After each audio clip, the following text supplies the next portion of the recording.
Isaiah Garrett stood in the marble lobby of Thorne and Associates law firm, 42nd floor of the Willis Tower, holding a pen that felt heavier than the 7 years he'd spent building something real. The charcoal suit he wore, Men's Warehouse, $450, the one Vanessa had complained looked off the rack at last year's investor dinner, pulled slightly at the shoulders. He'd lost weight. Stress had a way of carving a man down to his essentials. Vanessa reclined in the executive chair across the glass conference table, crimson nails drumming a rhythm against the mahogany armrest. She wore ivory Chanel, the kind of outfit that cost more than their first year's rent in Bridgeport. Her hair fell in calculated waves, salon perfect, the sort of polished veneer that required standing appointments and a credit card Isaiah no longer recognized. Beside her, Lawrence Thorne poured 2 fingers of Macallan 25 into crystal tumblers. The CEO of Thorne Capital Group moved with the ease of a man who'd never doubted his place in a room, never wondered if he belonged. Salt and pepper hair, bespoke navy suit, Patek Philippe catching the afternoon light slanting through floor-to-ceiling windows. He didn't look at Isaiah when he spoke. Some men build empires, others play in garages. Important to know the difference. The words landed soft, almost kind. That made them worse.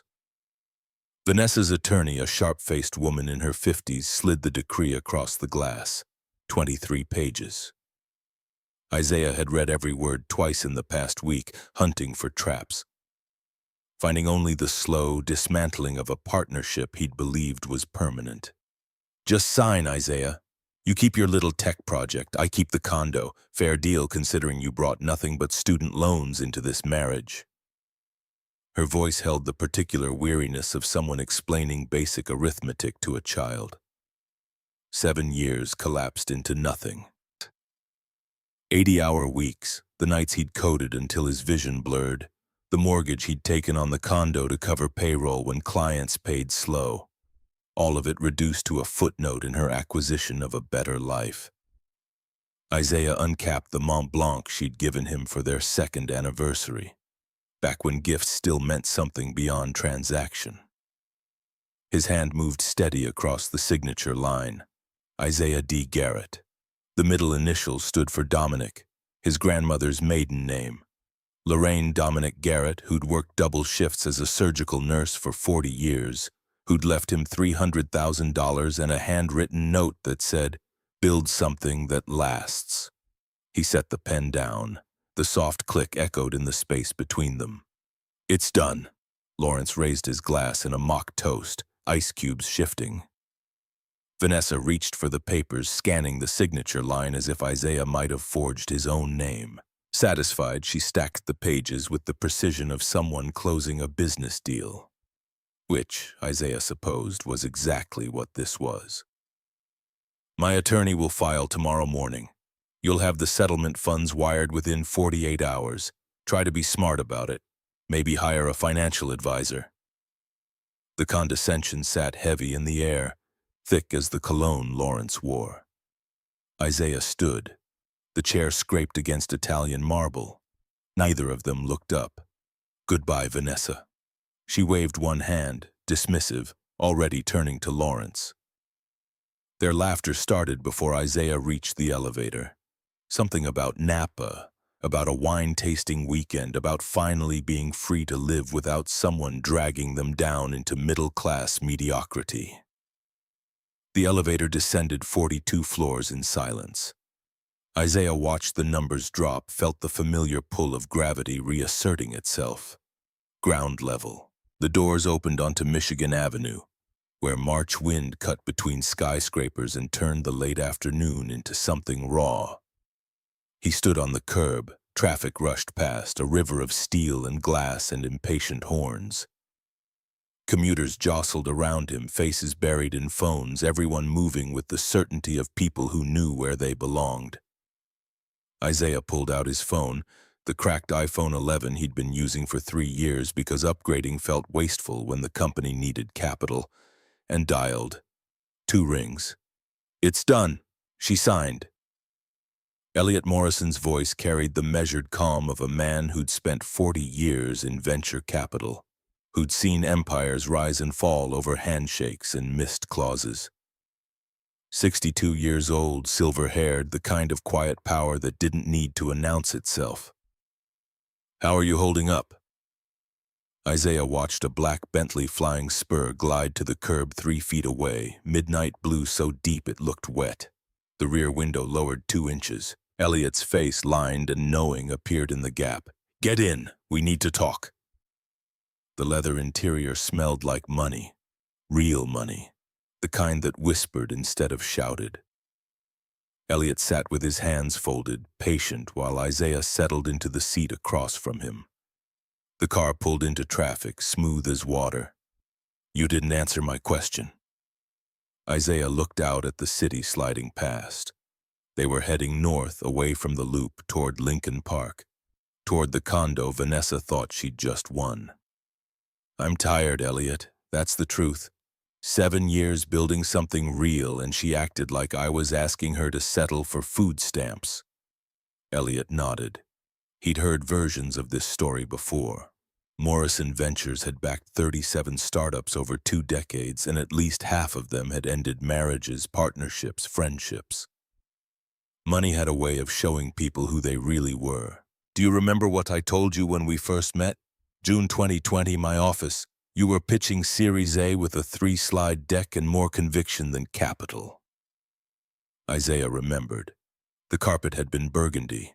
Elliot's desk, walnut, older than both of them combined. The coffee terrible, burnt, but Isaiah had drunk it anyway because turning down anything felt like admitting weakness. "You said you were betting on my work ethic, not my algorithm." "I said my father drove for the Pritzker family, 40 years, never missed a day. They paid for my Yale education after he died.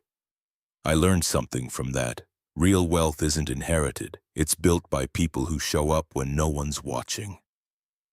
The Bentley turned onto Lakeshore Drive.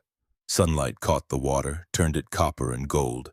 Sailboats dotted the harbor, white triangles against blue, people wealthy enough to own leisure. "She doesn't know, does she?" Isaiah shook his head.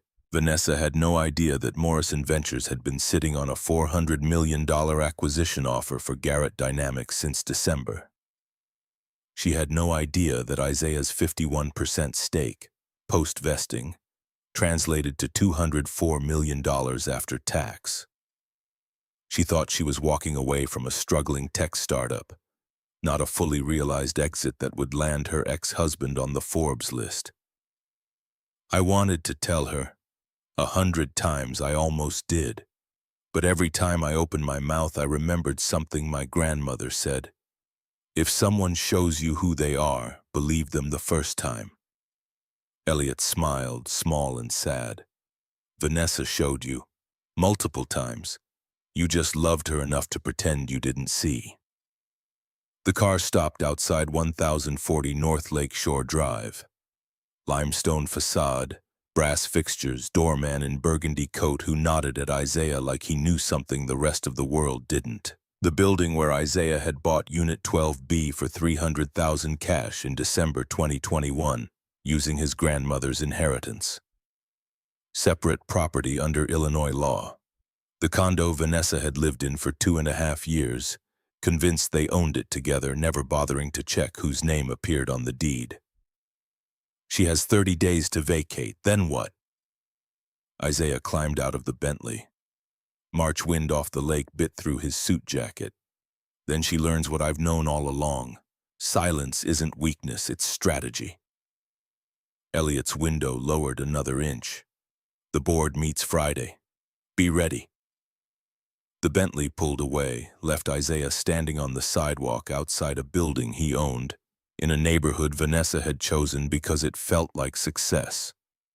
He rode the elevator to the 12th floor, used his key, the one she didn't know existed because she'd always used the keypad code, and stepped into the 2-bedroom condo that represented everything she thought she'd won. Her yoga mat lay unrolled in the living room. Fashion magazines fanned across the coffee table.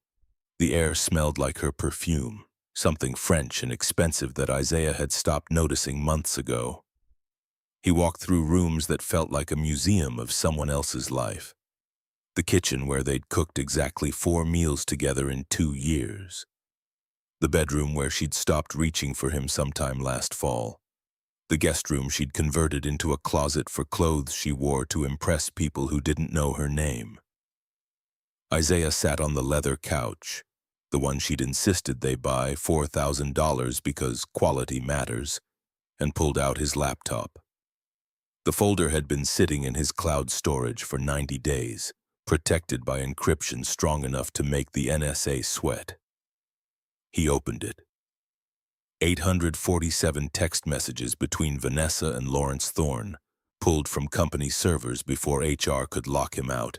15 months of correspondence, starting casual, turning intimate, eventually plotting. Isaiah had read them all, some of them more than once, the way you press on a bruise to make sure it still hurts. November 2023. Once you're divorced, his company valuation tanks, employees leave. I buy Garrett Dynamics for $12 million. You get half, then real equity in Thorne Capital. January 2024. I've contacted his top 3 clients, planted doubt about stability concerns during transition. Once you file, they'll jump ship. February 2024. The night before she'd served him papers. I can't wait to be done with that self-righteous Boy Scout. You and I understand, money is power. Isaiah closed the laptop.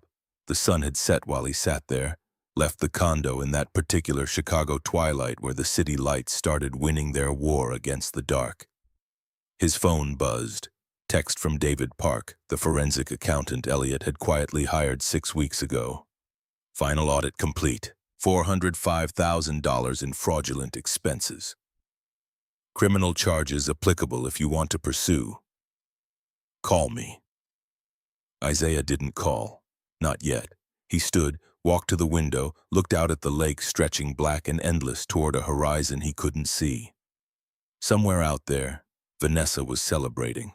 Probably at that wine bar in River North she loved, the one with the $60 Bordeaux and the waitstaff who pretended to care about everyone's opinions on tannins. Lawrence would be there playing the magnanimous victor, already counting the money he thought he'd steal. They had no idea what was coming. The story started 8 years earlier, before the money, before the betrayal, before Isaiah learned that love without respect was just a word people used when they wanted something. June 2016. Hyde Park, University of Chicago campus, one of those tech mixers where ambitious people in their 20s pretended they weren't desperately trying to meet someone useful. Isaiah had gone because his mentor at the fintech firm where he worked, decent salary, no equity, a job that paid the bills but wouldn't change his life, had insisted networking mattered more than code quality. You can write the best algorithm in the world. If no one knows your name, you'll die poor and brilliant. So Isaiah went, drank terrible wine from plastic cups, listened to pitches from people who'd read the same startup books, used the same buzzwords, all of them convinced they were one funding round away from being the next Zuckerberg. That's where he saw her. Vanessa Cole stood near the hors d'oeuvres table, dark hair pulled back in a way that suggested she'd spent exactly the right amount of time making it look effortless. She wore a navy dress, simple, the kind of understated elegance that cost more than it appeared. Marketing coordinator at a mid-tier agency, he'd learn later. 27 years old, sharp jaw, sharper mind, the sort of woman who made men stumble over their elevator pitches. Isaiah approached because something in her posture suggested she was as bored as he was. Also because he'd had 2 glasses of wine on an empty stomach and his internal filter had stopped working. AI-powered fraud detection. Let me guess, your startup? She'd been reading his name tag, which helpfully announced Isaiah Garrett, senior software architect, aspiring founder, in letters that felt increasingly presumptuous. Every startup pitches that. What makes yours different? Isaiah appreciated the directness. Most people at these events dealt in pleasantries and deferred dreams. Every startup uses third-party APIs. I'm building the API. There's a difference between using someone else's engine and being the engine. Vanessa smiled. It reached her eyes, which was rarer than it should have been in rooms like this. Confident. I like that. Most coders can't sell. They talked for an hour, then two. The mixer ended and they moved to a coffee shop on 57th Street that stayed open past midnight.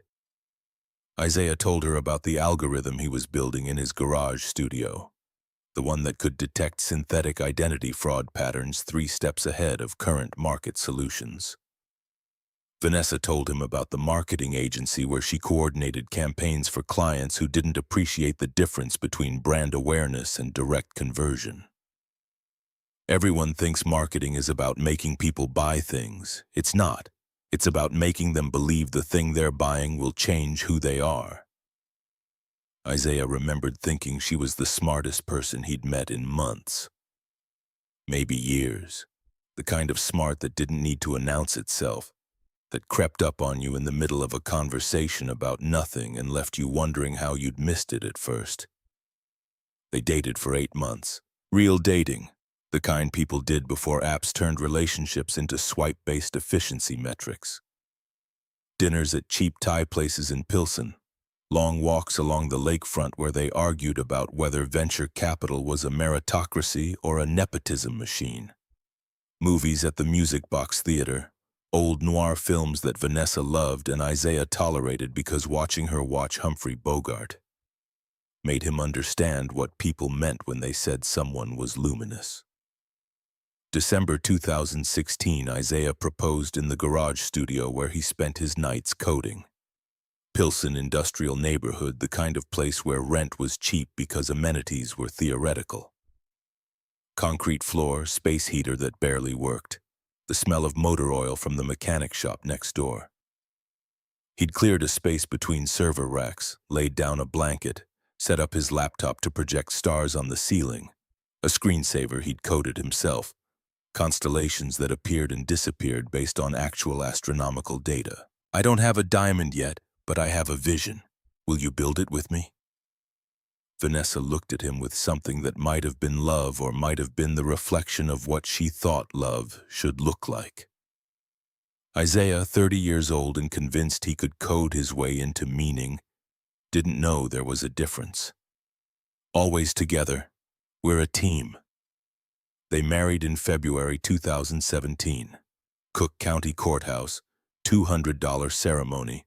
A judge who'd performed 17 marriages that day and would perform 11 more before clocking out. Isaiah wore a suit from Men's Warehouse. Vanessa wore cream silk, simple, the kind of understated elegance that suggested she was choosing poverty voluntarily, that she could afford better but was making a point about priorities. Elliot Morrison attended. He'd met Isaiah 6 months earlier through a cold email that should have gone straight to spam but somehow landed in the right folder at the right time. Subject line, betting on work ethic, not pedigree. Body text, 3 paragraphs explaining why a senior software architect from Southside Chicago with no connections and no trust fund deserved $2 million to build something real. Elliot had granted him 15 minutes. Isaiah used 12, left 3 for questions. By minute 14, Elliot had made his decision. My father drove for the Pritzker family. 40 years, never complained, never missed a day. He died in a car accident in 1995, bringing Mrs. Pritzker home from a charity luncheon. She paid for my Yale education. Full ride, no strings. I learned something from that. Real wealth isn't what you inherit. It's what you build when no one expects you to succeed. February 2017 through December 2020. Isaiah and Vanessa lived in a 1-bedroom walk-up in Bridgeport. $1,200 a month, radiator heat that clanged like a prisoner trying to escape.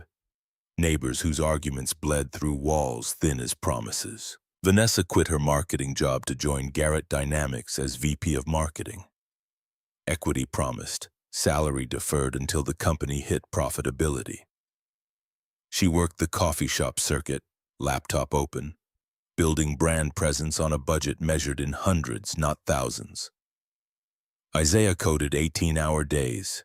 His setup consisted of 3 monitors, a Herman Miller chair he'd bought used from a bankruptcy auction, and a standing desk he'd built from IKEA parts and engineering spite. The algorithm evolved. Synthetic identity detection, pattern recognition, machine learning models that got smarter every time someone tried to game the system. They ate ramen, not the artisanal kind served in restaurants with wait lists, but the 29-cent packets from Jewel Osco, boiled in a pot that had seen better decades. Some nights, Vanessa would add an egg, crack it into the boiling water, and they'd pretend it was gourmet. Isaiah remembered those nights with the particular ache of someone who'd mistaken shared struggle for shared purpose. March 2020, the world shut down for a virus no one understood, and Isaiah closed Series A funding, $2 million from Morrison Ventures. Elliot Morrison signed the term sheet in his living room via Zoom while his grandchildren played in the background. The wire transfer hit on a Tuesday. Isaiah and Vanessa bought champagne, not expensive champagne, grocery store champagne, but it tasted like vindication. "We're going to make it, I can feel it." Vanessa said it with her head on his shoulder, both of them sitting on the Bridgeport apartment floor because they still didn't own furniture worth mentioning. Isaiah believed her, or he believed that he believed her, which at the time seemed like the same thing. The company grew. Revenue climbed from 0 to $3 million in year 1. $5 million in year 2, $15 million by year 3. Isaiah kept his salary at $80,000, reinvested every dollar of profit into research and development, hired engineers who were smarter than him and paid them accordingly. Garrett Dynamics became one of those quiet successes that tech journalists didn't write about because the story lacked drama. No meteoric rise, no billion-dollar valuation, just steady growth built on solving a real problem for real clients. Vanessa started changing sometime in 2021. Small things at first. Comments about the Bridgeport apartment. "My friends are buying in Lincoln Park. When do we get to stop pretending poverty is noble?" Questions about salary. "You're the CEO.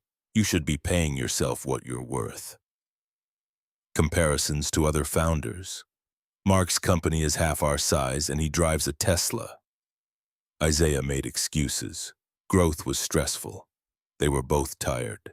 Once they hit the next revenue milestone, once the pressure eased, they'd find their way back to the people they'd been in that garage studio with the stars on the ceiling.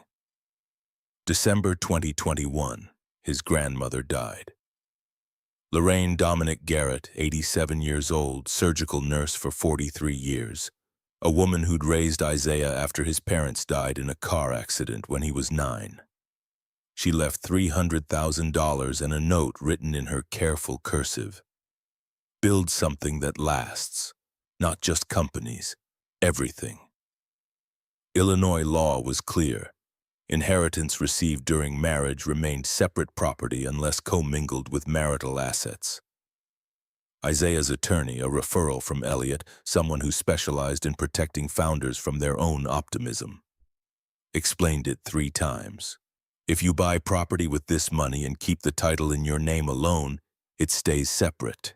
If you deposit it in a joint account or use it for marital expenses, it becomes community property. Choose carefully." Isaiah chose carefully. He found a foreclosure in Lincoln Park, 2-bedroom condo, lake views, the kind of place Vanessa had been circling in Zillow searches for months. $300,000 cash, title recorded as Isaiah Dominic Garrett, sole owner, separate property per 750 ILCS 5/503A1. He told Vanessa on a Saturday morning in January 2022. She'd been in the Bridgeport apartment bedroom scrolling through Instagram, looking at lives that appeared more interesting than her own. "I bought us a place, Lincoln Park, 2 bedrooms, lake views." She looked up, eyes wide, the first genuine excitement he'd seen in months. "Are you serious? When can we move?" Isaiah had wrestled with what came next. The attorney's advice echoed. Protect yourself. Protect what you built. Protect what your grandmother spent 43 years earning. But sitting there, watching Vanessa's face light up. He'd wanted to believe that testing her was paranoia, that marriage meant trusting without verification. Except he'd also seen the texts she'd been deleting. Nothing definitive, nothing he could point to and say, this is proof, but enough to make his instincts twitch. Messages from a number not saved in her contacts. Lunch meetings that ran long, the way she'd started dressing for work. More effort, more expense, more everything. So he'd compromised with himself. He told her about the condo, he moved her in. But when the paperwork came, when she signed the occupancy agreement his attorney had drafted, she signed a residential lease, $1 per month rent. Tenant, Vanessa Cole Garrett. Landlord, IDG Properties LLC, a shell company Isaiah had formed to hold the property. She'd signed without reading. They always did. That's what the attorney had said, and he'd been right. Vanessa thought she owned the place. Why wouldn't she? They were married. Isaiah had told her he bought us a place. She assumed the law worked the way most people assumed the law worked. Marriage equals shared property, end of discussion. Isaiah had let her assume. He wasn't proud of it. But he also wasn't stupid. The apartment transformed her temporarily. She hired an interior designer, spent $8,000 on furniture, threw a housewarming party where she introduced Isaiah as my husband, the founder, instead of Isaiah, who works in tech. The distinction mattered. It meant she was starting to see him as an asset, something that reflected well on her, rather than a partner she'd chosen independent of what he could provide. April 2022, Lawrence Thorne entered their lives, CEO of Thorne Capital Group, a competitor in the financial technology space, the kind of well-funded operation that prioritized growth over profitability, flash over foundation. 42 years old, Georgetown MBA, family money that had bought him credibility before he'd earned it. He hired Vanessa as a consulting CMO, $50,000 for a 3-month project that involved exactly 0 deliverables and a lot of lunch meetings. Isaiah met him at a rooftop gala in June, one of those industry events where everyone pretended to enjoy networking while secretly calculating whose conversation was worth the time investment. Lawrence had his hand on Vanessa's lower back, fingers spread possessive while she laughed at something that probably wasn't that funny. Your husband built good tech, but tech without distribution is worthless. That's where I excel. Vanessa's laugh again, too loud, too eager. Finally, someone who understands go-to-market. Isaiah had confronted her that night. They'd taken an Uber home in silence, the kind of quiet that feels like glass about to break. Inside the condo, Vanessa kicked off heels that probably cost more than Isaiah's first computer. That guy was all over you. She'd turned, genuinely surprised or performing surprise well enough that Isaiah couldn't tell the difference. You're paranoid. I'm networking for our company, or do you want to stay small forever? The words landed with the precision of someone who'd practiced them. Small. It was always about size now, about scale, about being big enough to matter in rooms where Lawrence Thorne and people like him decided what success looked like. Pattern recognition was Isaiah's specialty. Code anomalies, fraud schemes, the subtle tells that separated legitimate behavior from synthetic manipulation. He started noticing patterns in his marriage. Vanessa's phone, face down on every surface. Calendar invites that disappeared after she accepted them. Credit card charges at restaurants she claimed were client dinners but never mentioned in conversation. The way she stopped asking about his day, stopped caring about the problems he was solving, stopped seeing him as anything except an obstacle between her and the life she thought she deserved. September 2022, she asked for $15,000. Marketing conference in Napa Valley, she explained. High-value networking, potential enterprise clients, the kind of investment that would pay for itself 10 times over. Isaiah had looked at the company's cash flow. They were managing, but tight. Reinvesting aggressively meant keeping overhead low. meant questioning every expense over $1,000. That's steep. We're cash flow managing through Q4. Vanessa's face had shifted, warmth draining like someone pulled a plug. So I should stop growing the business because you're cheap? This is why we're stuck at 15 million when we should be at 50. Isaiah approved the expense. Watched the charge hit the corporate card, $15,312. Conference registration, airfare, hotel, meals. 2 weeks later, one of the engineers mentioned seeing Lawrence Thorne's Instagram story. Napa Valley.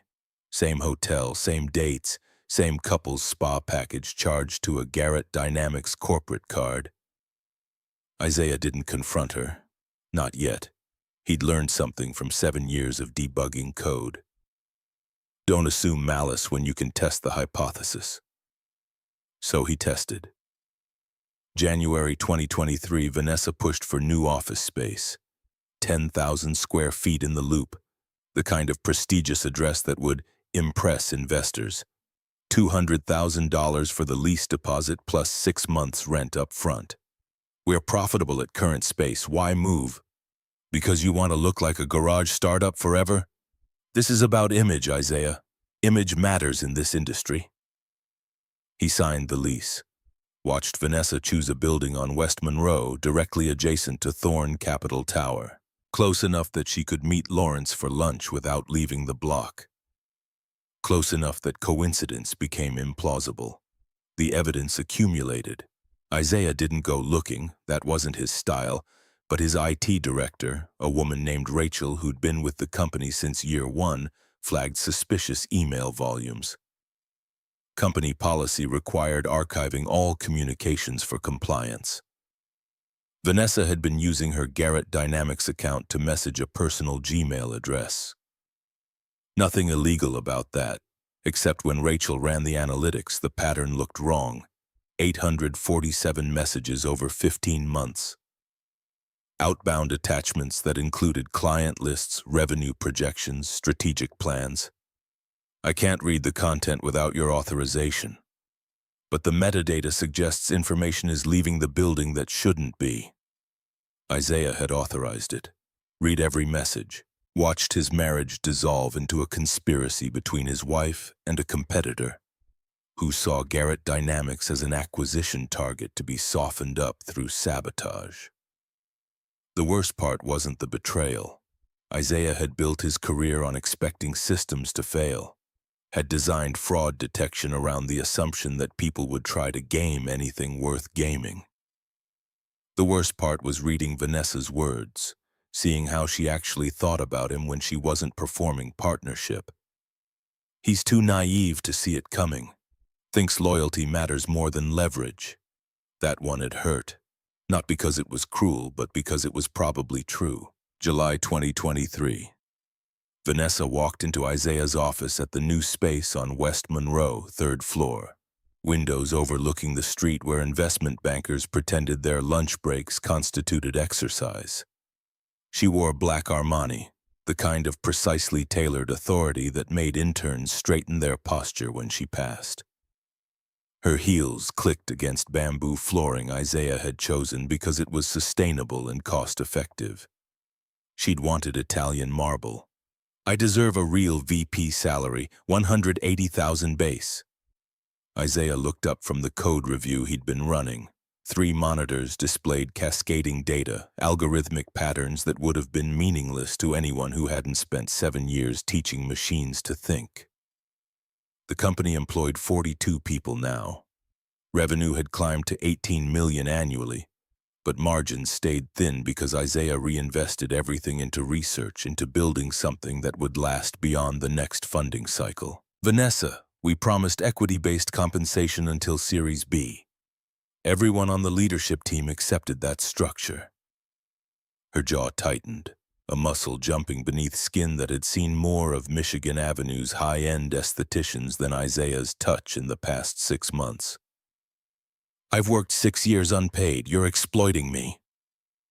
The accusation hung there, sharp enough to draw blood. Isaiah had spent those same 6 years working 18-hour days, had mortgaged his inheritance to cover payroll gaps when enterprise clients paid net 90, had taken a salary of 80,000 while competitors at his level pulled $500,000. But explaining sacrifice to someone who measured contribution in optics rather than outcomes felt like translating poetry into assembly code. I'll run the numbers. If we can make it work without impacting engineering budgets, of course it comes back to engineering. Everything is always about your precious algorithms. Marketing is what drives revenue, Isaiah. Code without customers is just expensive hobby. She left before he could respond. The door didn't slam. Vanessa had too much polish for overt displays, but it closed with the kind of finality that suggested the conversation had been performance rather than negotiation. Isaiah ran the numbers. The company couldn't afford $180,000 without cutting development positions or delaying the security update that 3 enterprise clients had flagged as critical. He ran different scenarios, stress-tested the models, looked for a path that didn't involve choosing between his wife's satisfaction and his employees' livelihoods. There wasn't one. He borrowed $90,000 from his personal savings, what remained after buying the condo, after covering the previous year's cash flow gaps, to fund 6 months of Vanessa's new salary. It would give him time to close the Series B round. Elliot had been quietly assembling, time to stabilize revenue before the weight of overhead crushed what he'd built. The sacrifice bought him nothing. Vanessa accepted the money without acknowledgement, as if Isaiah had simply corrected an accounting error rather than leveraged his financial future to meet her demands. August 2023. The disrespect that had been accumulating in private moments went public at the quarterly all-hands meeting.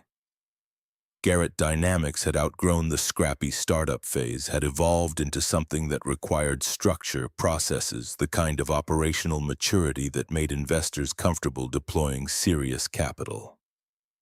Isaiah stood in front of 42 employees, engineers, account managers, the customer success team that kept enterprise clients from churning, and walked through Q2 results.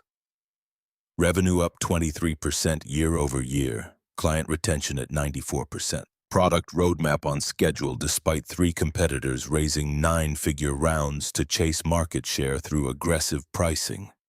We're winning by being better, not cheaper. That matters. That's sustainable. Applause, not enthusiastic but genuine. These were people who'd chosen Garrett Dynamics over offers from firms with foosball tables and kombucha on tap, who believed that building something meaningful mattered more than optimizing for the next acquisition. Vanessa raised her hand. She sat in the back row, flanked by 2 junior marketing coordinators who looked uncomfortable with whatever was coming. Isaiah, can you explain why we're still in this building when competitors with half our revenue have moved to premium spaces? The optics matter.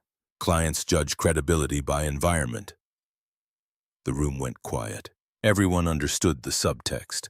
Vanessa questioning Isaiah's judgment in front of the team, undermining his authority in the one space where founders were supposed to be unassailable. We're in this building because the lease is favorable and the location serves our needs. When revenue justifies the expense, we'll reevaluate. Vanessa's smile didn't reach her eyes. Maybe if my husband focused on sales instead of perfect code, we'd be growing faster. Just a thought. Laughter, uncertain from people who didn't know whether they were witnessing marital dysfunction or strategic criticism. Isaiah kept his expression neutral, finished the presentation, fielded questions about product development and hiring plans. But the damage was done. He'd watched his team's faces, seen the calculation happening behind professional courtesy. If the CEO's wife doesn't respect him, why should we? After the meeting, Rachel Pierce, head of IT, early 30s, sharp enough that Isaiah had been grooming her for CTO when the company scaled, caught him by the coffee station. That was out of line. You want me to talk to her? Isaiah poured terrible coffee from a machine that had been making terrible coffee since 2018. He'd refused to upgrade to one of those expensive espresso setups because $5,000 bought server capacity, not caffeine. She's frustrated. We've been focused on product at the expense of marketing visibility. Rachel looked at him the way people look at friends making excuses for partners who don't deserve the benefit of doubt. Isaiah, I've known you since we had 4 employees and a space heater that set off smoke alarms. You don't get defensive when people criticize your work, but you get defensive when they criticize her. There's a difference between partnership and enabling. The words landed harder than Vanessa's public challenge. Rachel walked away before Isaiah could formulate a response that didn't confirm what she'd already diagnosed. November 2023. The annual company holiday party held at Lacuna Lofts because Vanessa had insisted on a venue that reflected our growth trajectory. Exposed brick, industrial chic, the kind of space that cost $12,000 to rent for an evening and made everyone feel like they were at a startup that mattered. Isaiah wore the same charcoal suit. Vanessa wore crimson silk, a dress that probably cost more than his laptop, and arrived with Lawrence Thorne on her arm.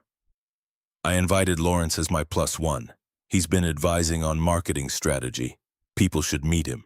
Isaiah watched her work the room, introducing Lawrence to the Series B prospects Elliot had been cultivating, positioning him as strategic advisor while conveniently omitting that he was CEO of their primary competitor. Lawrence played the role perfectly. Charming, self-deprecating, the kind of operator who made allies by making everyone feel like they were in on the joke. One of the prospects, a partner from a growth equity firm that managed $3 billion in assets, cornered Isaiah near the bar.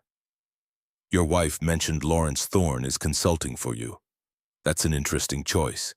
Isn't Thorne Capital trying to build a competing platform? Isaiah felt the ground shift beneath him, subtle but unmistakable.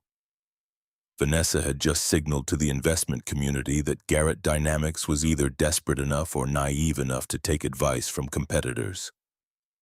Neither interpretation helped the Series B narrative. Lawrence is a friend of Vanessa's. Any consulting is informal, nothing material.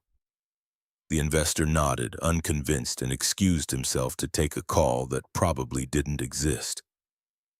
Across the room, Vanessa laughed at something Lawrence whispered. Her hand rested on his chest, casual intimacy that no one could photograph and prove but everyone could see and interpret.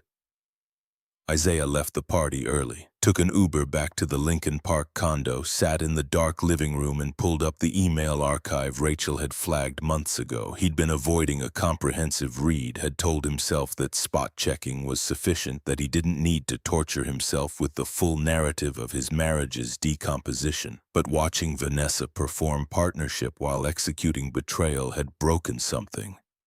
The need to know became stronger than the fear of knowing. He started reading.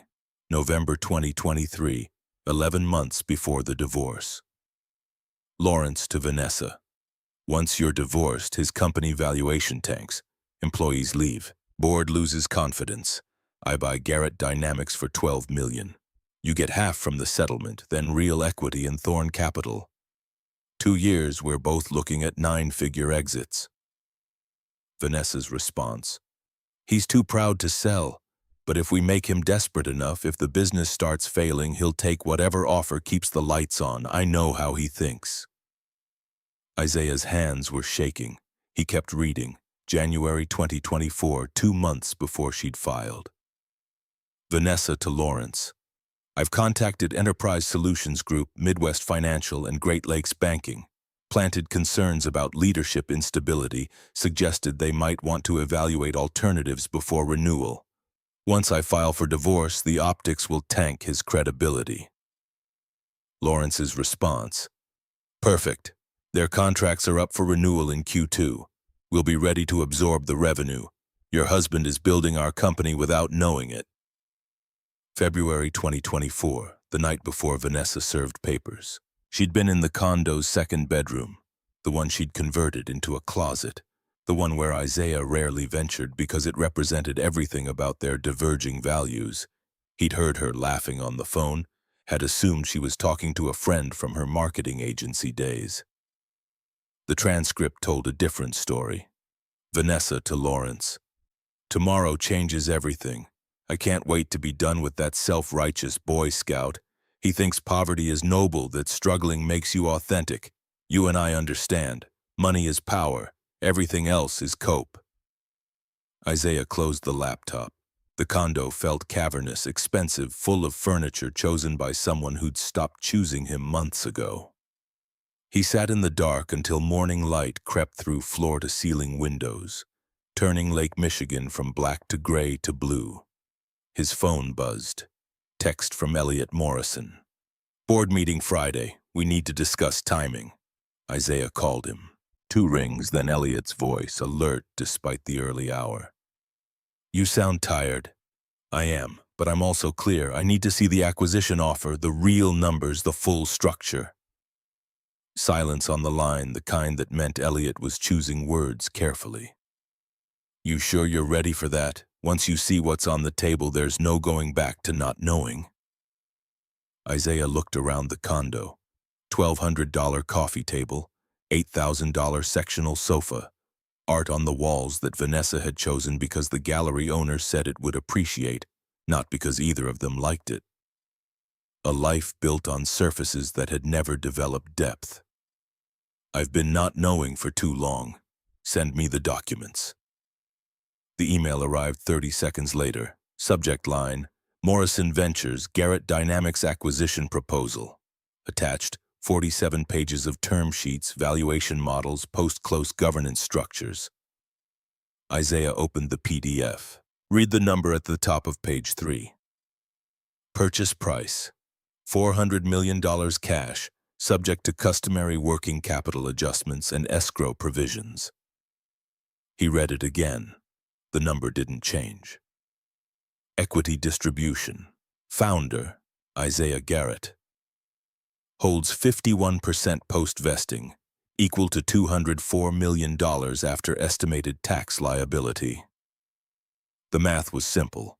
7 years of 18-hour days of sleeping on garage floors and eating ramen and telling himself that sacrifice would compound into meaning had produced $204 million in personal wealth. More money than Isaiah's father, a mechanic who died with $18,000 in savings, had earned in his entire life. More money than his grandmother, 43 years as a surgical nurse, had touched, even including the $300,000 she'd left him. Vanessa had spent those same 7 years standing next to that accumulation, had watched it build, had contributed to its growth in ways that mattered, and she'd valued it at zero. Worse than zero, she'd actively worked to destroy it, to tear down what Isaiah had built so she could scavenge the pieces and leverage them into a relationship with someone who represented faster wealth, easier success. He scrolled through the rest of the document. Morrison Ventures had been sitting on this offer since December 2023, waiting for Isaiah to stabilize his personal life before closing. Elliot had known, had watched Isaiah navigate the slow collapse of his marriage while holding information that would have changed every calculation. Isaiah called him back. Why didn't you tell me? Elliot's sigh carried 40 years of watching founders make emotional decisions with financial consequences. Because you needed to handle Vanessa yourself. If I'd told you about the acquisition before she filed, you might have tried to save the marriage with money. That never works. Money doesn't fix character, Isaiah. It just makes character more visible. The logic was sound. Isaiah hated that it was sound. When's the board meeting? Friday, 10 a.m., Peninsula Hotel, Michigan Avenue, private room. I'll have the full team there, corporate counsel, tax advisors, the works.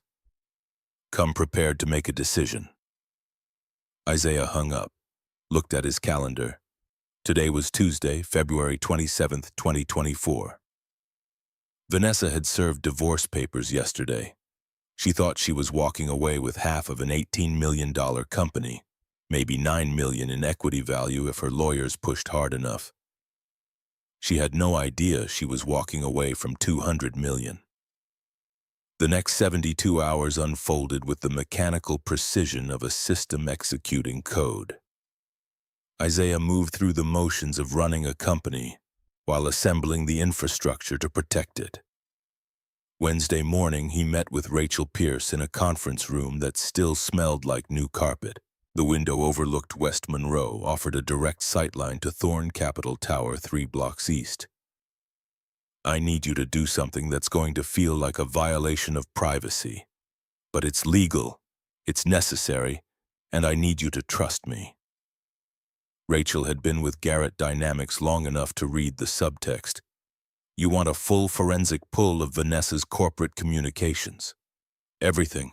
Emails, calendar invites, attached documents, metadata showing when files were accessed and forwarded. Illinois is a one-party consent state for electronic monitoring of company equipment, and our acceptable use policy is clear. Rachel pulled out her laptop, fingers already moving across the keyboard. I flagged suspicious patterns 6 months ago. You told me to monitor but not pull content. Something changed? Isaiah slid his own laptop across the table, screen displaying the divorce filing Vanessa's attorney had submitted to Cook County Court. 23 pages outlining a marriage that had allegedly broken down due to irreconcilable differences and financial incompatibility. She's claiming I'm financially controlling, that I've limited her compensation to maintain power in the relationship.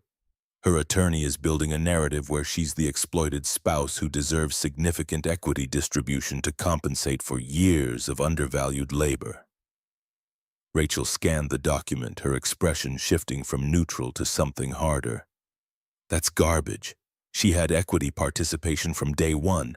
You just structured it as vesting because the company needed to preserve cash. I know that, you know that, but her attorney is going to argue that deferred compensation equals exploitation, especially if a jury sees a founder keeping himself on an $80,000 salary while denying his wife market-rate pay. Rachel closed the laptop. How comprehensive did you want the pull? Everything since she joined the company. I need to see the full pattern, not just the Lawrence Thorn communications, all of it. 40 minutes later, Rachel handed Isaiah an encrypted USB drive containing 7 years of digital correspondence. 847 messages with Lawrence Thorn, 312 with other external contacts. 15 months of calendar invites that had been created then deleted. Meeting patterns that showed Vanessa spending 23 hours per week in contact with Thorn Capital employees while ostensibly working for Garrett Dynamics. The metadata painted a story more damning than the content. Vanessa had forwarded client lists to her personal email, had attached strategic planning documents to messages sent from her phone, not company-issued, therefore not archived, but the outbound traffic showed data leaving the building, had coordinated meeting times with Lawrence that aligned suspiciously with Isaiah's travel schedule. This is corporate espionage. Rachel's voice was flat, professional, the tone of someone delivering a diagnosis they wished they didn't have to make. It gets worse. Look at the expense reports. Isaiah opened the financial audit Rachel had been running in parallel. 15 months of credit card charges, each one approved through the automated system. Because Vanessa was VP of Marketing and expenses under $10,000 didn't require executive sign-off. Napa Valley Conference, $15,300. Itemized charges showed couples spa treatments, wine tastings for 2, a hotel room upgrade to a suite with champagne service. Designer clothing purchased at Nordstrom, Neiman Marcus, Saks Fifth Avenue, $32,000 over 8 months. Coded as client entertainment wardrobe but photographed extensively on Vanessa's Instagram. None of the outfits appearing in any client-facing meetings based on calendar cross-reference. Restaurants, $58,000 over 12 months. L20, Alinea Girl and the Goat, Gibson's, Chicago's high-end rotation. Each charge included 2 entrees, 2 cocktails, dessert, wine pairings. The pattern suggested repeated dinners with the same person, someone who preferred oysters and aged whiskey. Office lease, $200,000 deposit on the West Monroe space. Selection criteria documented in email showed Vanessa had toured 7 locations, chosen the one with optimal proximity to industry partners, namely Thorne Capital Tower. Lawrence Thorne consulting fees, $75,000 paid over 3 months. Contract terms negotiated by Vanessa. Scope of work vaguely defined as strategic marketing advisory. Deliverables listed as ongoing with no completion criteria. Total fraudulent or misappropriated expenses, $405,000. Isaiah felt something cold settle in his chest. Not anger exactly, more like the clarity that comes when a system you'd been trying to debug suddenly reveals its logic. She didn't just betray the marriage, she robbed the company. Rachel nodded. Illinois Statute 720 ILCS 5/16-1 defines theft as knowingly obtaining unauthorized control over property with intent to deprive the owner permanently. Every one of these expenses meets that definition. The Napa trip alone is textbook fraud, personal vacation disguised as business expense, with evidence of misrepresentation in the approval process. Isaiah closed the audit report. I need you to do one more thing. Find me the best forensic accountant in Chicago. Someone who's testified in white-collar criminal cases. Someone who can take this data and turn it into evidence that holds up in court. Rachel was already typing. David Park, former FBI financial crimes investigator, now runs a boutique forensics firm. He's expensive, but he's bulletproof on the stand. Want me to set up a meeting? Thursday afternoon, somewhere not near the office. The meeting happened in a conference room at the Chicago Athletic Association, a hotel that had been a private club in a previous century and still carried the aesthetic of hushed conversations and discretionary wealth. David Park arrived 20 minutes early, a habit Isaiah recognized from people who'd spent years in law enforcement where punctuality was the minimum acceptable standard. Mid-50s gray suit, the kind of forgettable appearance that probably served him well when tracking financial criminals who assumed accountants were boring. Rachel said you need a fraud audit on company expenses. She didn't say the fraud was your wife. Isaiah appreciated the directness. He slid the USB drive across the polished table. Everything's on here. 7 years of email, expense reports, calendar data. I need you to build a case that shows systematic misappropriation of corporate funds for personal benefit. David plugged the drive into his laptop, spent 90 seconds scanning files, his expression never changing. How much time do I have? 36 hours. I need the report by Friday morning. That's aggressive. My standard forensic audit takes 2 weeks minimum. Isaiah slid a second document across the table, the divorce filing. She's claiming I'm financially abusive, that I exploited her labor and denied fair compensation. Her attorney is going to argue she deserves half the company's equity. If I can't prove she was the one stealing, I'm going to spend the next 6 months in litigation that destroys both the business and my credibility. David read the filing, closed it, met Isaiah's eyes with the assessment of someone who'd seen this pattern before. You want me to build a criminal referral package, not just a civil case. I want options. If her attorney pushes too hard, I want the ability to show that pressing this fight means Vanessa answers to the Cook County State's attorney, not just the divorce court. David packed up his laptop. I'll have the preliminary audit by tomorrow evening. Full report with exhibits and potential criminal charges by Friday 6 a.m. My fee is $50,000 for the accelerated timeline.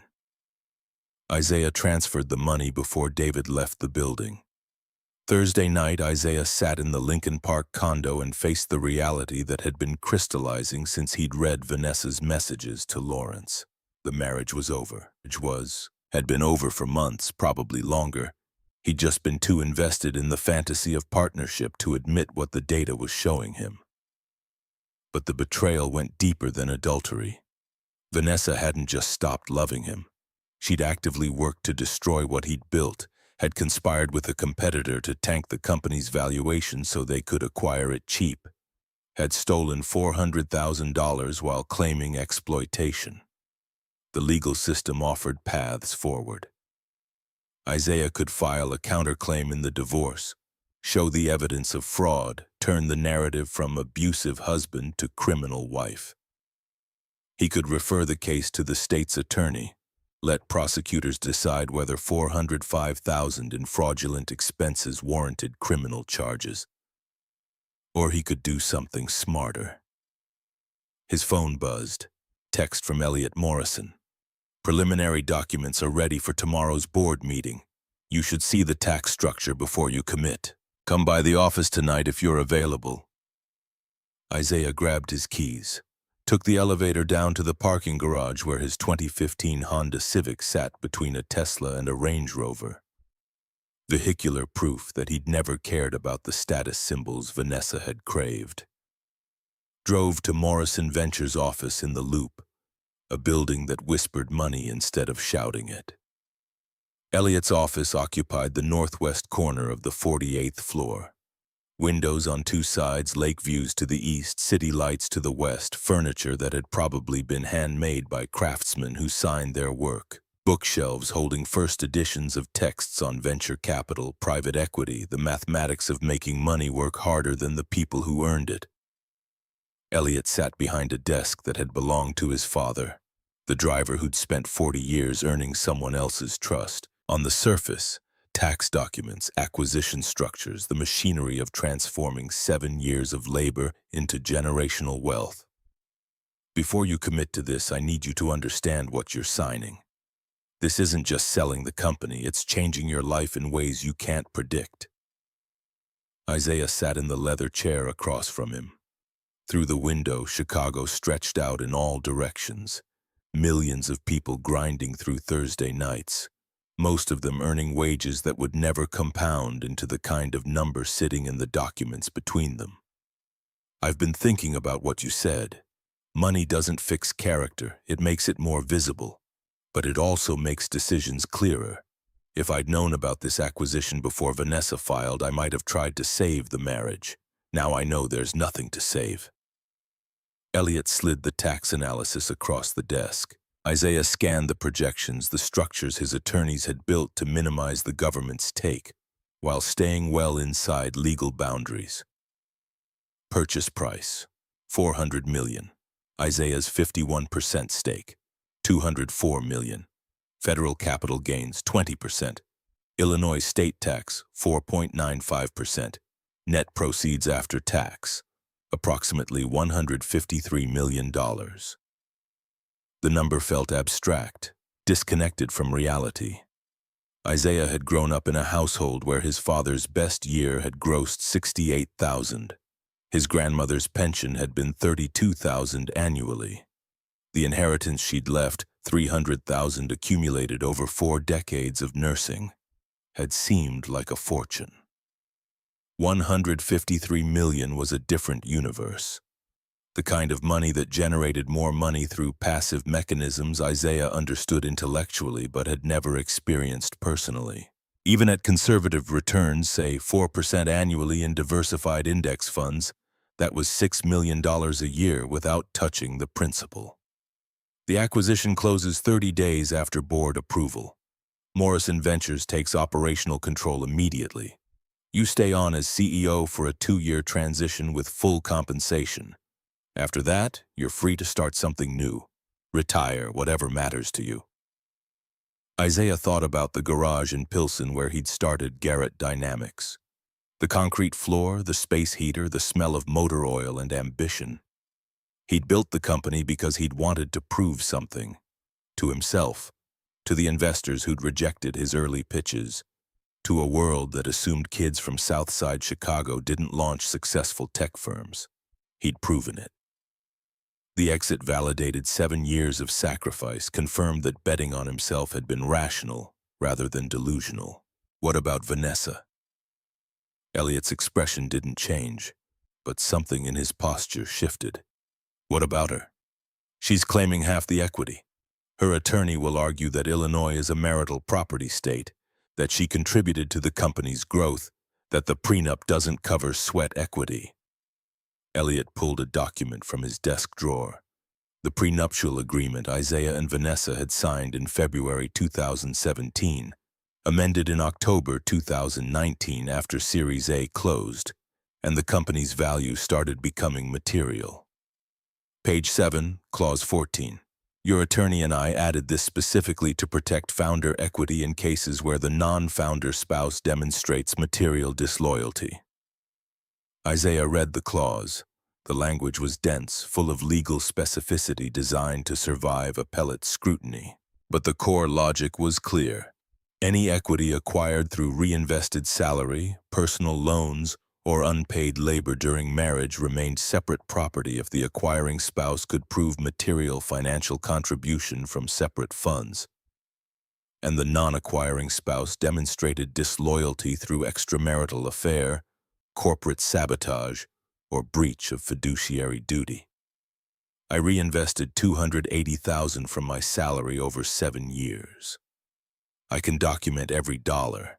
And David Park's forensic audit shows Vanessa was stealing from the company while sleeping with a competitor who was planning a hostile acquisition. That's textbook breach of fiduciary duty. Elliot nodded. The prenup holds. She gets nothing. The condo she thinks she owns? You bought it with separate property inheritance. She's been a tenant the entire time. Her attorney will push, but the law is clear. Illinois protects separate property rigorously, and you've got documentation that would make a securities lawyer weep with joy. Isaiah felt the weight of 7 years lifting, not disappearing. Betrayal didn't evaporate just because the law provided remedies, but becoming manageable, something he could carry without being crushed. She's going to fight. Of course she will. People always fight when they realize they've miscalculated, but fighting requires ammunition, and her attorney is going to figure out pretty quickly that she's holding blanks. Isaiah stood. The city lights spread beneath him, indifferent to individual victories or defeats. The same view available to anyone willing to climb high enough. Set up the board meeting. I'll sign. Elliot extended his hand. They shook, the gesture sealing a decision that had been years in the making, even if Isaiah had only recognized it in the past 72 hours. Friday morning arrived with the particular clarity of Chicago in late winter, when the lake wind cuts through optimism and leaves only what can survive exposure. Isaiah, dressed in the same charcoal suit, drove the same Honda Civic, parked in the same garage beneath the Peninsula Hotel where board meetings happened in rooms designed to make important people feel their importance was recognized. The conference room occupied the top floor. David Park was already there, expensive leather binder on the table in front of him. Rachel Pierce sat 3 chairs down, her laptop open, ready to answer technical questions about data sourcing. Elliot Morrison stood by the window, looking out at Michigan Avenue traffic with the patience of someone who'd attended 1,000 meetings exactly like this. Isaiah took his seat at the head of the table. The symbolism wasn't lost on him. Founder's privilege, the person who'd started with nothing and built enough that rooms like this became accessible. Elliot opened the meeting. Gentlemen, we're here to finalize Morrison Ventures' acquisition of Garrett Dynamics. Isaiah has reviewed the terms, the tax structure, the transition plan. Before we proceed, David Park has prepared a forensic analysis of potential liabilities that could impact valuation. David, the floor is yours. David opened his binder. The first page showed a summary table that reduced $405,000 in theft to rows and columns. I've completed an accelerated audit of Garrett Dynamics corporate expenses for the period January 2023 through February 2024.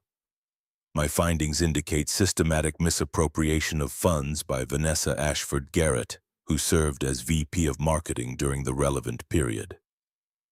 He clicked through to a slide presentation, each exhibit more damning than the last. The Napa Valley trip, receipts showing couples' spa treatments and romantic dinners. The designer wardrobe photographed on Instagram but coded as business expenses. The Lawrence Thorne consulting fees paid for services never rendered. Total misappropriated funds $405,270 under Illinois Statute 720 ILCS 5/16-1. These expenses constitute felony theft. I've prepared a referral package for the Cook County State's attorney if the company wishes to pursue criminal charges. The room went quiet. One of the Morrison Ventures partners, a former federal prosecutor who joined the firm after 20 years putting white-collar criminals in minimum security facilities, spoke up. "You're certain this meets the criminal threshold? Defense attorneys will argue these were judgment calls, that marketing expenses are inherently subjective." David didn't hesitate. "I've prosecuted cases with less evidence. The Napa trip alone is prosecutable. Clear misrepresentation on the expense report, personal vacation disguised as business travel. Corroborated by third-party witnesses who can testify that Lawrence Thorne attended the same conference and shared accommodations. Add in the forwarded client lists, the strategic documents sent to competitor email addresses, and you've got a conspiracy charge on top of the theft." Elliot turned to Isaiah. "Your call. We can absorb the loss as a pre-acquisition adjustment, close the deal clean, or we can refer this to prosecutors and watch Vanessa spend the next 18 months preparing for a criminal trial." Isaiah thought about the garage in Pilsen, about his grandmother's 43 years as a nurse, about the mechanic father who taught him that reputation was earned through consistency rather than performance. He thought about Vanessa laughing at the holiday party with Lawrence's hand on her back, about her public undermining at the all-hands meeting, about the 847 messages planning his professional destruction. "I don't want her in prison, but I want her to know that the only reason she's not in prison is because I chose mercy over justice. File the referral package, let the state's attorney decide, and make sure her divorce lawyer gets a copy before they file their next motion." David nodded, already packaging the exhibits. The board voted unanimously to approve the acquisition. $400 million closing in 30 days. Isaiah retaining 51% equity worth $204 million pre-tax. Paperwork was signed, hands were shaken, champagne was poured from bottles that cost more than Isaiah's first car. He left the Peninsula Hotel at noon, walked 3 blocks to the Lincoln Park condo, and found Vanessa sitting at the kitchen counter, laptop open, probably drafting another email to Lawrence about how the divorce was proceeding according to plan. She looked up when Isaiah entered. Her expression shifted from surprise to calculation, the mental gears turning as she tried to figure out why he was home in the middle of a workday. "How was your meeting?" Isaiah set his briefcase on the counter. Inside, signed acquisition documents, David Park's forensic audit, the prenuptial agreement with its carefully drafted clause about sweat equity and material disloyalty. "Productive. We need to talk."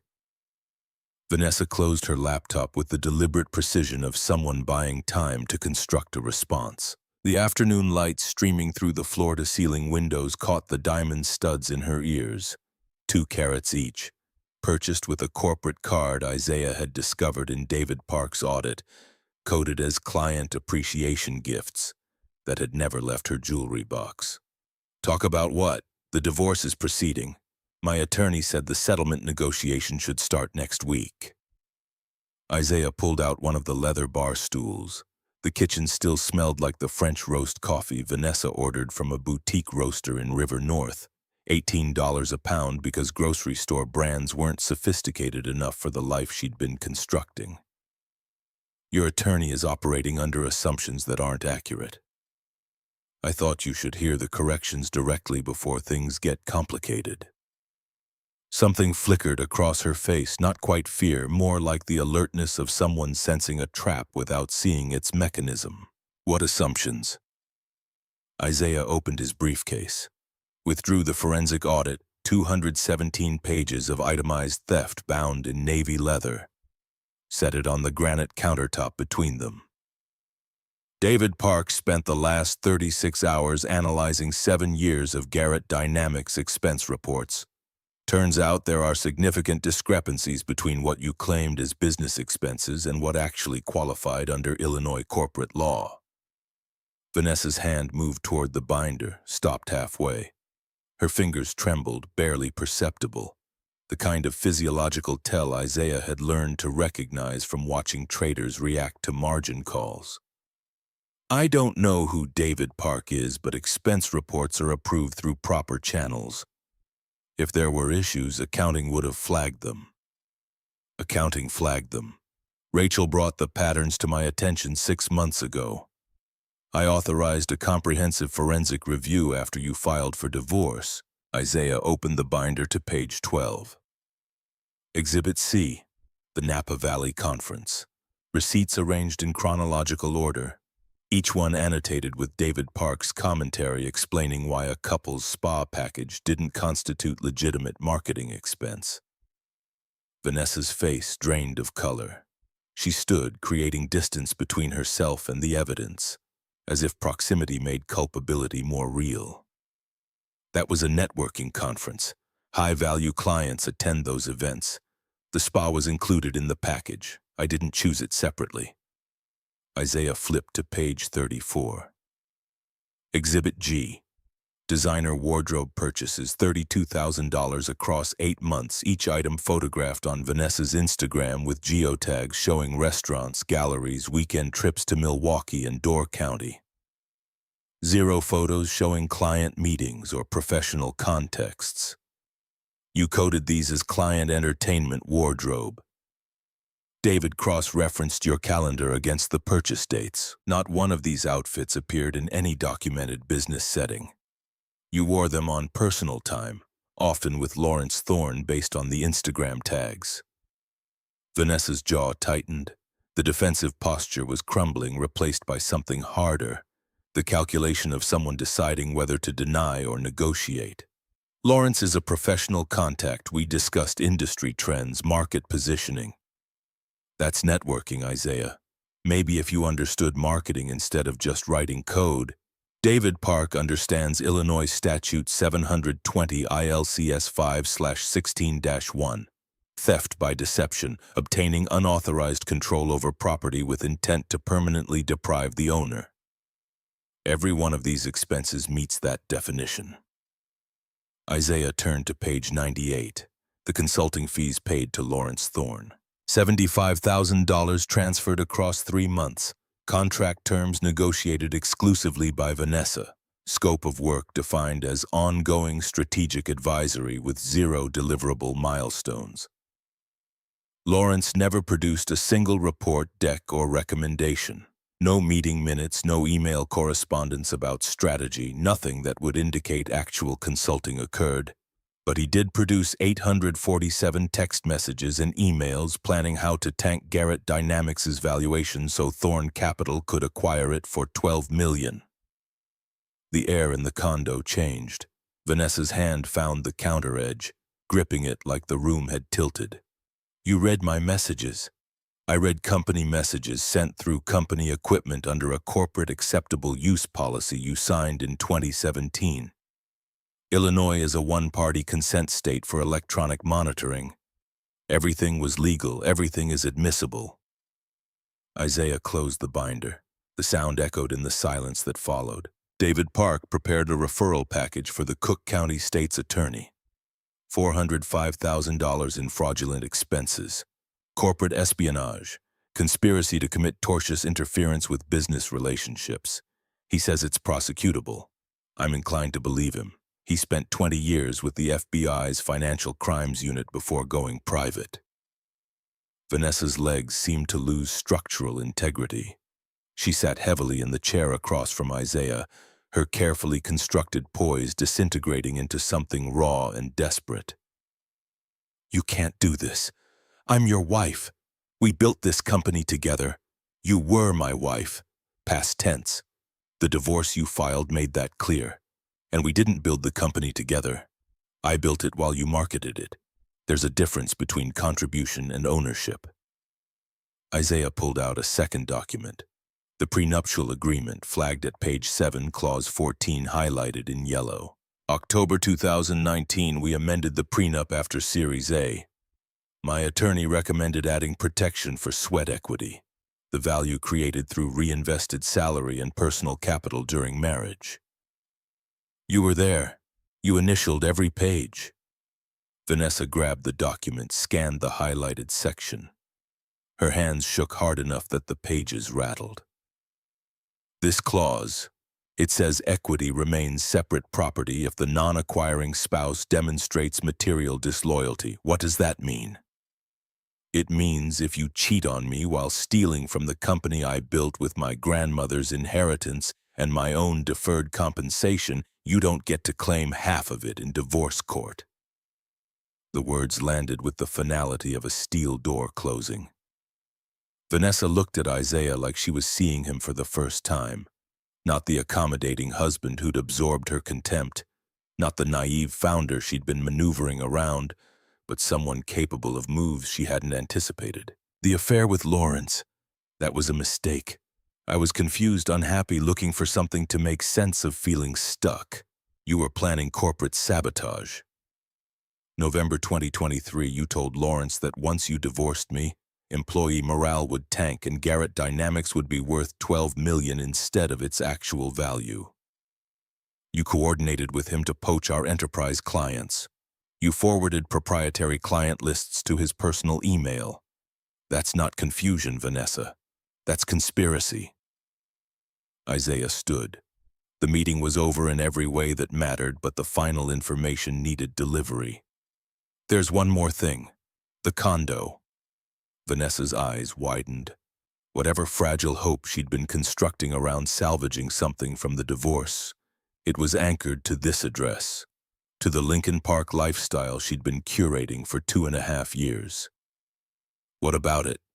Isaiah pulled out the property deed, title recorded December 18, 2021. Sole owner, Isaiah Dominic Garrett. Purchase price, $300,000 cash. Funding source. Inheritance from Lorraine Dominic Garrett. Separate property under Illinois. 750 Lot LCS 5/503. A1. I bought this condo with my grandmother's inheritance 3 months before you moved in. Illinois law is clear. Inheritance remains separate property unless commingled with marital assets. I never commingled it. The title has always been in my name alone. Vanessa's face cycled through emotions too quickly to catalog. Confusion, disbelief, the dawning horror of someone realizing they'd been operating under catastrophically wrong assumptions. But you said you bought us a place. I've lived here for over 2 years. I redecorated. I hosted our friends. Isaiah slid the final document across the counter, residential lease agreement dated January 15, 2022. Tenant, Vanessa Cole Garrett. Landlord, IDG Properties LLC. Monthly rent, $1. You've been a tenant, I'm your landlord. This is the occupancy agreement you signed when you moved in. You thought it was cohabitation paperwork. It was actually a lease. Vanessa grabbed the document, reading it with the focus of someone searching for an escape clause in their own destruction. Her breathing became shallow, rapid, the physiology of panic overriding practiced composure. You lied to me. You let me think. I told you I bought us a place. I did. I never said you owned it. You assumed. The distinction was technical, probably cruel, definitely calculated. Isaiah had spent months wrestling with the ethics of testing his wife's loyalty through property law. But watching her face as she realized she'd been living in his building, paying nominal rent while planning his professional ruin, the moral ambiguity collapsed into clarity. Per the lease terms, I can terminate with 30 days' notice. Here's your notice. Isaiah placed the eviction document on top of the lease. Official Cook County form, properly filed, legally unassailable. Vanessa's hands clenched into fists. The tears that had been threatening finally broke through, running mascara down cheeks that had been contoured that morning to look like success. Where am I supposed to go? Everything I have is here. Everything you have is mine. The furniture you picked out, the art you bought with corporate cards, the wardrobe you coded as business expenses, all of it stays. You have 30 days to remove personal effects. Anything left after that becomes property of the landlord. The cruelty of it settled in the space between them. Isaiah felt it, recognized it, accepted it. Some part of him, the part that had loved her in a garage 7 years ago, that had believed partnership meant weathering difficulty together, wanted to soften the blow, offer some exit ramp that preserved her dignity. But dignity required honesty. Vanessa had spent 15 months lying to his face while coordinating his destruction. She'd stolen $400,000. She'd committed corporate espionage. She'd filed for divorce expecting to walk away with millions she'd actively worked to devalue. Mercy had limits. Vanessa stood unsteady, her entire worldview reorganizing around the realization that she'd miscalculated everything. You're really going to let them prosecute me? Send me to prison? Isaiah walked to the window. Lake Michigan stretched to the horizon, gray water meeting gray sky, the boundary between them theoretical more than visible. I'm going to let the state's attorney decide if your actions warrant criminal charges. David Park's referral package lays out the evidence. If prosecutors think it meets the threshold for felony theft, that's their call, not mine. But you could stop it. You could tell them not to pursue it. Isaiah turned back to face her. The woman standing in his kitchen bore little resemblance to the person he'd proposed to in a Pilsen garage. Same face, different architecture. Money and ambition had reshaped her into someone he didn't recognize, someone who measured relationships by exit value rather than shared meaning. I could, but I won't. You need to understand something, Vanessa. Silence isn't weakness, it's strategy. I stayed quiet while you mocked me at all-hands meetings. I stayed quiet while you brought Lawrence to our company holiday party. I stayed quiet while you forwarded client lists to competitors. The whole time I was documenting, preparing, waiting for you to show me exactly who you'd become. He picked up his briefcase, moved toward the door. You showed me. Now you get to live with the consequences. Vanessa's voice cracked, desperate. Isaiah, please, I made mistakes, huge mistakes, but don't destroy my life over this. We can work something out. I'll drop the divorce claims. I'll pay back the expenses. You can't pay back $400,000. Your salary was $180 and you spent it faster than it arrived. Your credit cards are maxed based on the financial disclosure your attorney filed. You have $17,000 in checking. The math doesn't work. Isaiah opened the door, paused with one hand on the frame. You wanted the life Lawrence represented. Fast money, easy success, the shortcut past the hard work of building something real. You're about to learn what that shortcut costs. He left her standing in the condo that had never been hers, closed the door on 7 years that had started with promise and ended with paperwork. The elevator descended 12 floors in silence. Isaiah emerged into late afternoon light that had turned Michigan Avenue into a river of glass and steel. His phone buzzed. Text from Elliot Morrison. News outlets are calling. Word leaked about the acquisition. You need to prepare a statement. Isaiah drove to Morrison Ventures' office, took the elevator to the 48th floor where Elliot was coordinating with a crisis communications team that specialized in managing high-profile exits. The conference room had transformed into a command center. Laptops showing social media feeds, television screens tuned to CNBC and Bloomberg. Phones ringing with journalists who could smell a story. TechCrunch broke it 20 minutes ago. Someone at the Peninsula Hotel saw you signing documents, called a reporter. Now everyone wants to know why a relatively unknown fintech founder just sold to Morrison Ventures for $400 million. Isaiah sat in the chair Elliot indicated. On the screen, his own face pulled from Garrett Dynamics' website, unflattering photo from a conference 2 years ago where he'd been caught mid-sentence looking confused. The headline read, Chicago startup Garrett Dynamics acquired for $400 million. Founder Isaiah Garrett's 7-year journey from garage to exit. The article contained accurate details mixed with speculation. Revenue numbers, client counts, the competitive landscape analysis. But also this. Sources close to the company indicate Garrett's recent divorce filing may have accelerated acquisition timing. Industry insiders question whether marital instability impacted valuation or deal structure. Elliot muted the television. Vanessa's attorney is going to see this. So is Lawrence Thorne. They're going to realize you sold the company they were trying to steal for $12 million for $400 million. The optics are significant. Isaiah thought about Vanessa standing in the condo, the way her face had collapsed when she understood how catastrophically she'd miscalculated. Part of him felt satisfaction, the sharp, clear pleasure of watching someone who'd betrayed him face consequences. Another part felt something closer to sadness.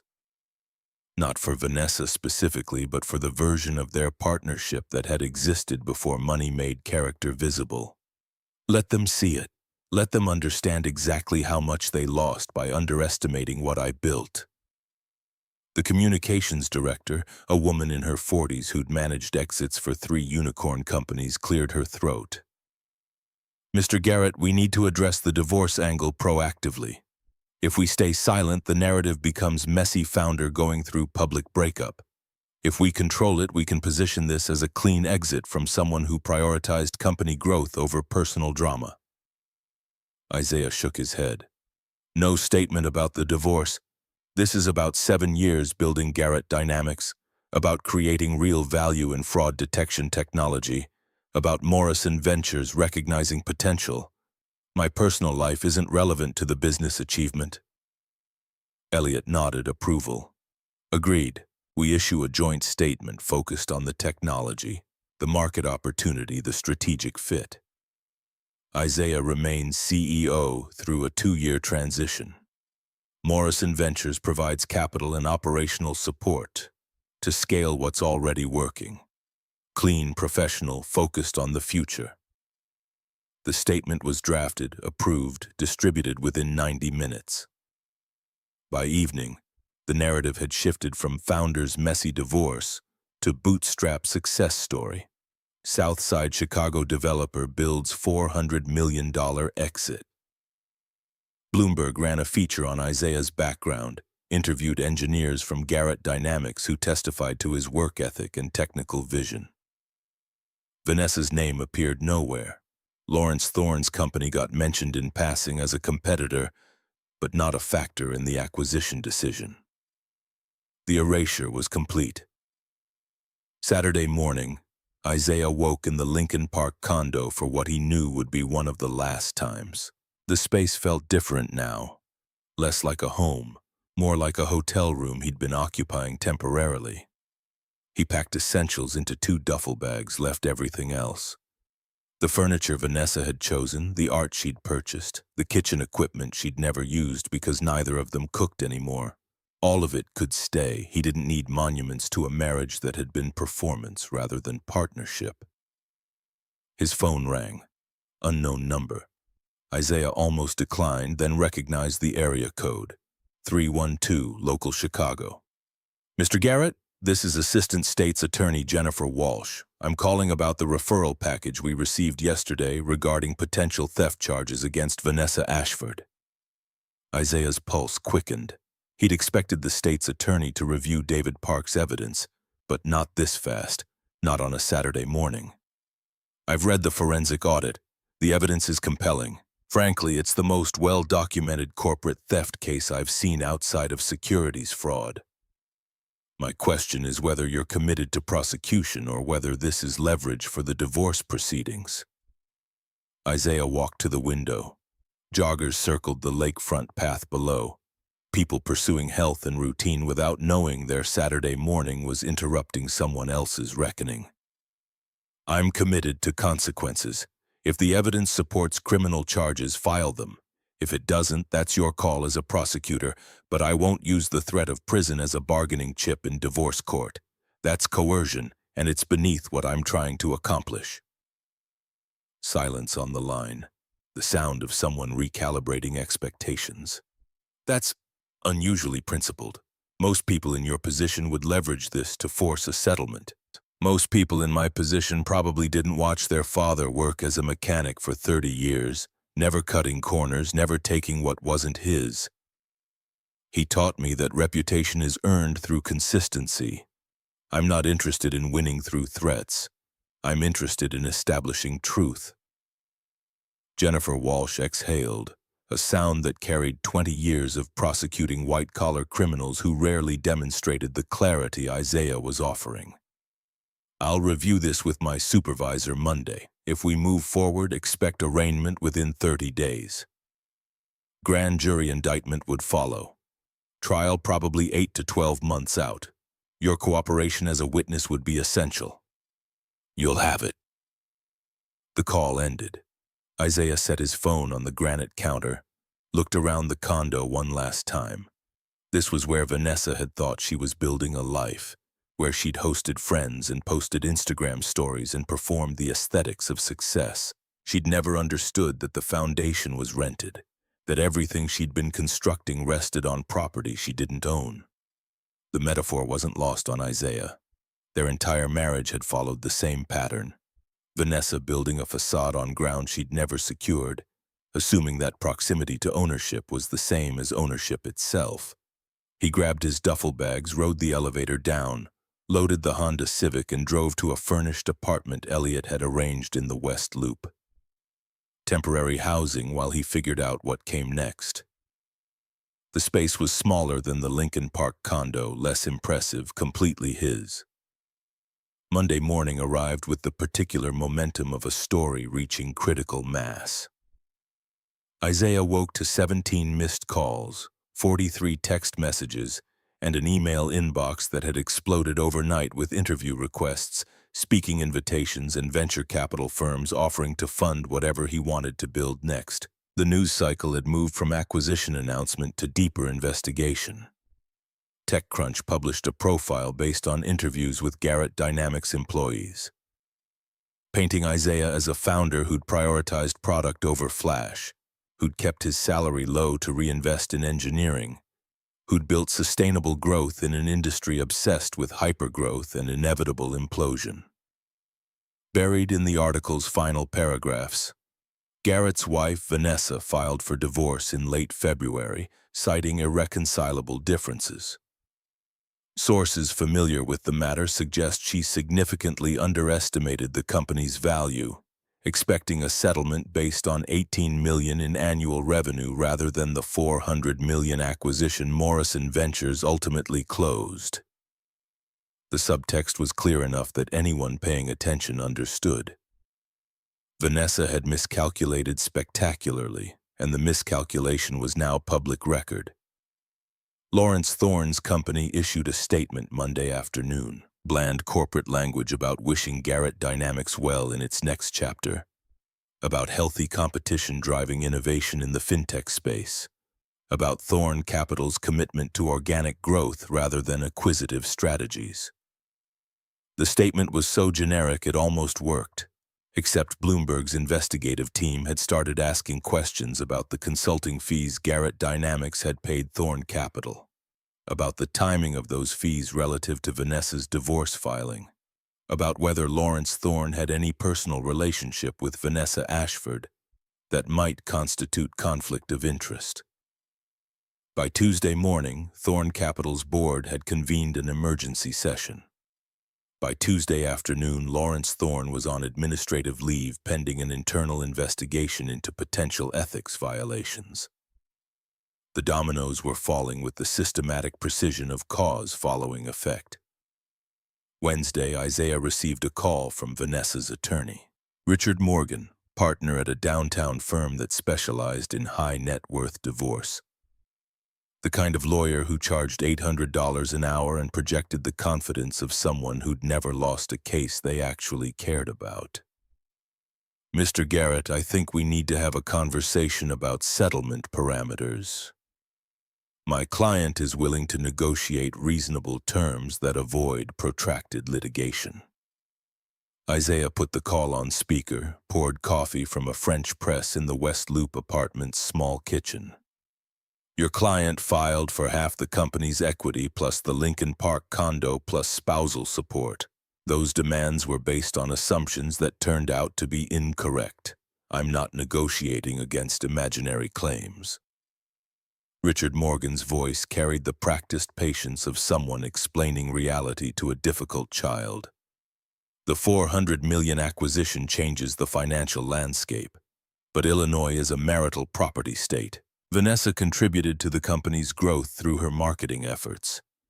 A judge might determine she's entitled to equitable distribution regardless of the prenuptial agreement. Isaiah opened the prenup on his laptop, found Clause 14, read it aloud into the phone. Any equity acquired during marriage through reinvested salary or personal capital remains separate property if the non-acquiring spouse demonstrates material disloyalty via extramarital affair, corporate sabotage, or breach of fiduciary duty. I have documentation showing Vanessa engaged in all three. The prenup holds. Silence. Then, the alleged affair is unproven. The expense report irregularities are subject to interpretation. The alleged affair is documented in 847 text messages between Vanessa and Lawrence Thorne.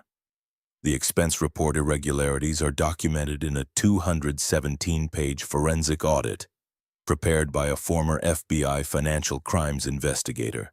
The Cook County State's attorney is reviewing criminal charges. This isn't subject to interpretation, Mr. Morgan. It's evidence. The attorney's tone shifted, professional courtesy giving way to something harder. Are you threatening my client with prosecution to force a divorce settlement? Because that would be extortion, Mr. Garrett, and I'd be obligated to report it. Isaiah's response came without hesitation. I'm not threatening anything. The referral to the state's attorney happened independent of divorce proceedings. If prosecutors decide the evidence warrants charges, that's their decision. I've told them I won't use criminal prosecution as leverage. The cases are separate, Mr. Morgan. Your client's legal exposure in one doesn't affect her obligations in the other. Another pause. Isaiah could almost hear the attorney reassessing, running scenarios, calculating whether his client had given him accurate information about her exposure. What are your settlement terms? Vanessa gets nothing. 0 equity, 0 spousal support, 0 claim to the condo. She removes her personal effects within 30 days. We file an uncontested dissolution, split the minor filing fees, and move on with our lives. That's unconscionable. She spent 7 years building this company with you. She spent 7 years working for a company I built. There's a difference. And she spent the last 15 months stealing from that company while planning to help a competitor acquire it at a fraction of its value. She doesn't get rewarded for that. Richard Morgan's sigh carried the weight of a lawyer realizing his client had withheld material information. I need to consult with Vanessa. This is significantly different from what she led me to believe about the marital circumstances. Take your time, but understand something, Mr. Morgan. Every day this drags out, more reporters start asking questions about the consulting fees, about the expense reports, about why your client's boyfriend is on administrative leave from his CEO position. The longer this takes, the more public it becomes. I'd think Vanessa would want to settle quickly and quietly. The call ended. Isaiah knew the attorney would spend the afternoon confronting Vanessa with the evidence she'd been hiding, recalculating whether the case was defensible or whether cutting losses was the only rational strategy. Thursday afternoon, Richard Morgan called back. My client accepts your terms, uncontested dissolution, no claims to equity or property. She vacates the condo within 30 days. In exchange, you agree not to pursue civil damages for the expense report irregularities. Isaiah considered the offer. Civil damages would mean years of litigation, depositions, appeals, the entire machinery of legal warfare grinding through courts while attorneys billed hours and judges managed overcrowded dockets. He'd win eventually, the evidence was overwhelming, but victory would cost time and attention he'd rather invest in building something new. Agreed. Draft the settlement, I'll have my attorney review it. If it's clean, we can file by end of next week. One more thing. Vanessa is asking if you'd be willing to meet. In person, no attorneys, she wants to talk. Isaiah walked to the window of the West Loop apartment. Below, the city moved through its Thursday afternoon rhythm. People finishing work weeks, planning weekends, living lives that had nothing to do with the collapse happening in a Lincoln Park condo 12 blocks northeast. No, there's nothing left to say. The marriage is over, the settlement is agreed, the legal process will handle the rest. Meeting would just be pain without purpose. She thought you might say that. She asked me to tell you she's sorry for everything. Isaiah felt something shift in his chest. Not forgiveness exactly, but the recognition that Vanessa probably did regret her choices now that the consequences had materialized. Regret wasn't the same as genuine remorse, wasn't the same as understanding why the choices had been wrong independent of their outcomes. But it was something. Tell her I hope she learns from this. Tell her money doesn't change who people are, it just reveals who they were all along. And tell her I'm done carrying her mistakes. Friday morning, Isaiah stood in Elliot Morrison's office for the final signature session. The acquisition documents had been executed, the wire transfers completed, the $204 million deposited into accounts managed by wealth advisors, who specialized in helping people navigate the psychological adjustment of sudden fortune. Elliot handed Isaiah a check, not the full amount that had been wired, but a symbolic cashier's check for $1, the traditional closing gesture in major transactions. How does it feel? Isaiah looked at the check, then out the window at Chicago stretching in all directions. His father had died with $18,000 in savings. His grandmother had worked 43 years to accumulate $300,000.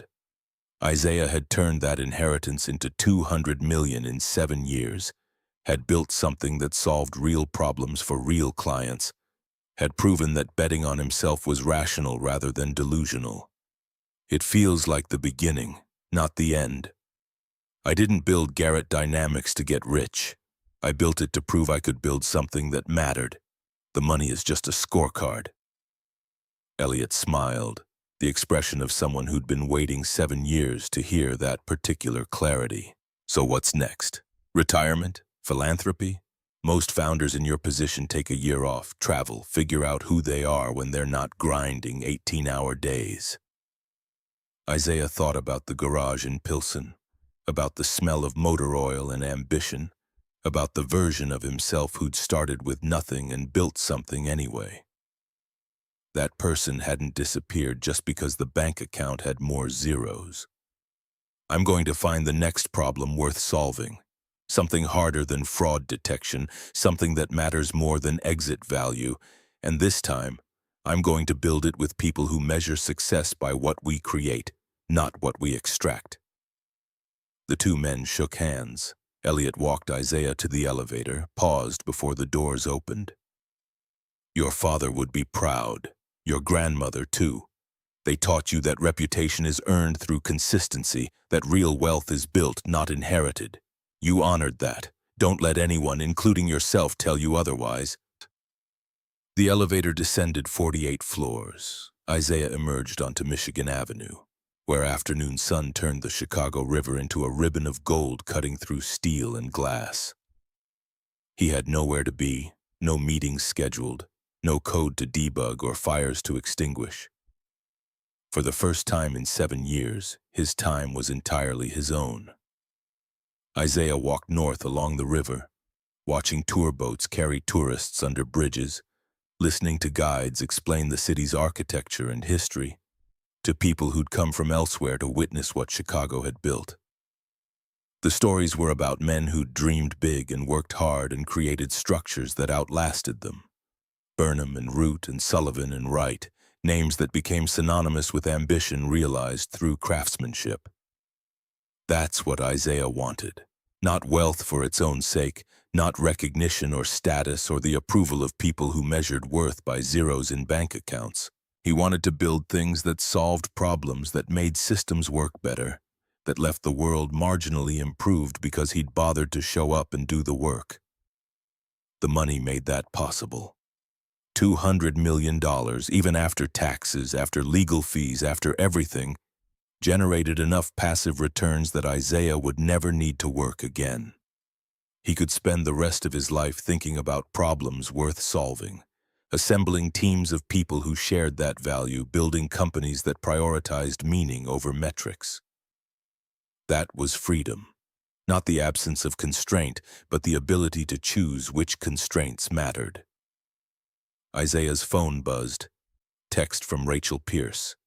"Congrats on the exit. Drinks tonight to celebrate?"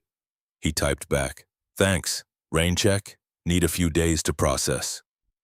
Truth was, Isaiah didn't want to celebrate. Celebration implied victory, and victory implied competition, and the whole thing felt less like winning and more like surviving someone else's attempt to destroy what he'd built. Vanessa had lost, certainly. But Isaiah wasn't sure he'd won. He'd protected himself, enforced boundaries, demonstrated that silence and strategy could triumph over noise and betrayal. But the cost had been a marriage, a partnership. 7 years of believing he was building something with someone who turned out to be building an exit of her own. That wasn't victory. That was just consequence.